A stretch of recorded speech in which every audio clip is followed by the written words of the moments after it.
আসসালামু আলাইকুম। Marriage care BD থেকে বলছি। আমাদের নিয়ম হলো বিয়ের আগে কোনো রেজিস্ট্রেশন ফি দিতে হয় না। শুধুমাত্র বিয়ে হলেই সামর্থ্য অনুযায়ী হাদিয়া দিতে পারবেন। আজকে একটা কথা বলি, সেটা অনেকবার বলেছি, আবারও বলছি। আমাদেরকে কিভাবে সিভি দিবেন, আমরা কিরকম সিভি প্রেফার করি এই ব্যাপারে একটু ডিটেল বলে দিচ্ছি। শুধুমাত্র সিভি নিয়ে।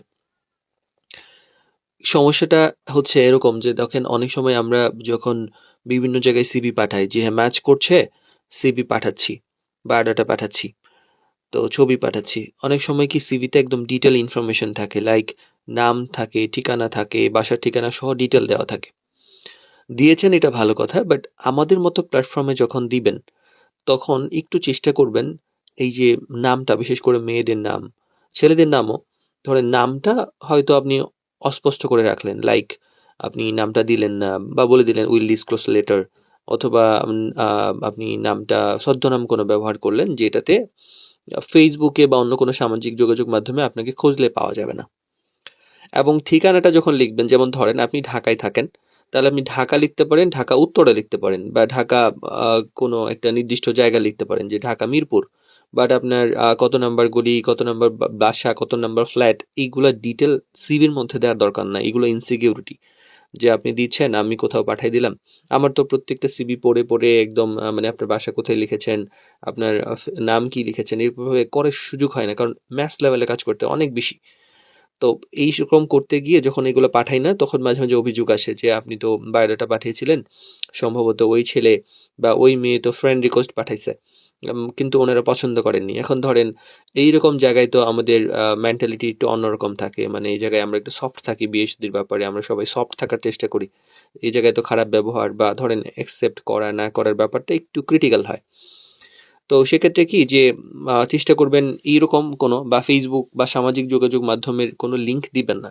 এটা আমাদের জন্য ইনসিকিউরিটি। যেমন আমরা কষ্ট করে খুঁজে বের করছি, আপনাকে আমি করলাম, মানে লিঙ্ক দিলাম বা সিভি পাঠাইলাম, আপনি ওদের সঙ্গে সরাসরি যোগাযোগ করে মানে ম্যানেজ করে ফেললেন, আমাকে জানাইলেন না।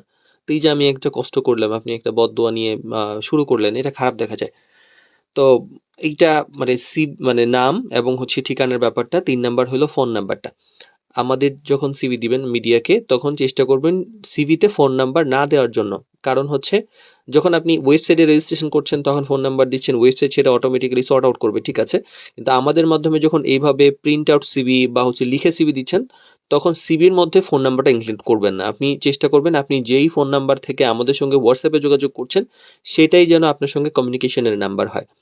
এবং সিভিতে email number, phone number, Facebook ID, ঠিকানা বা এই ধরনের কোনো ডিটেল তথ্য যেটাকে আপনাকে রিচ আউট করতে পারবে, যেটা আপনি চান না, এরকম কোনো ইনফরমেশন দয়া করে দিবেন না। তাহলে আমাদের জন্য ভালো হয়। আরেকটা হলো এই যে ডিভোর্স, অনেকে আছে ডিভোর্স আছে, হয়েছে কিন্তু ডিভোর্স সিভিতে উল্লেখ করেন নাই। কয়টা মনে রাখা সম্ভব? শত শত হাজার হাজার সিভি এর মধ্যে ডিভোর্স আপনি লিখেন নাই, তাহলে আমি কিভাবে বুঝবো? আপনি হয়তো ফোনে বলেছেন ডিভোর্স, পরে সিভি পাঠালো, পছন্দ হলো, পরে শুনি যে ডিভোর্স হয়েছে। এটা তো খারাপ দেখা যায়। তো ডিভোর্স যদি থাকেন বা আপনার যদি বাচ্চা-কাচ্চা থাকে, সেই বাচ্চা-কাচ্চা কোথায় থাকবে সেরকম ব্যাপারেও আপনি বিস্তারিত লিখবেন। বিয়ের পরে অনেক সময় ইস্যু থাকে যে বিয়ের পরে আমি অমুক দেশে সেটেল হইতে চাই, আমি পড়াশোনা করতে চাই, বিয়ের পরে আমি চাকরি করতে চাই। এই ধরনের যদি মানসিকতা থাকে, তাহলে অবশ্যই সেটা উল্লেখ করে দিবেন। কারণ পরবর্তীতে এগুলো নিয়ে নাহলে ঝামেলা হয়। যে আমরা চেয়েছিলাম চাকরিজীবী, কিন্তু সে বলছে বিয়ের পরে চাকরি করবে না। আমরা চেয়েছিলাম যে বিয়ের পরে চাকরি করাবো না, কিন্তু মেয়ে চাচ্ছে বিয়ের পরে চাকরি করবে। এই ধরনের কিছু ইস্যু হয়, যেগুলা সিভিতে চেষ্টা করবেন একটু মানে ডিটেল লেখার জন্য। আর যেগুলো শুরুতে বলেছি, নাম, ঠিকানা, ফোন নাম্বার বা ইমেল, এই ধরনের ব্যাপারগুলো সিভিতে আগেই উল্লেখ করবেন না। তাহলে আমাদের যোগাযোগটা সুন্দর হবে। আমি খুব সহজেই যেখানে সেখানে ফরওয়ার্ড করে দিতে পারবো। ব্যক্তিগত কোনো তথ্যের ক্ষতি হবে না ইনশাআল্লাহ।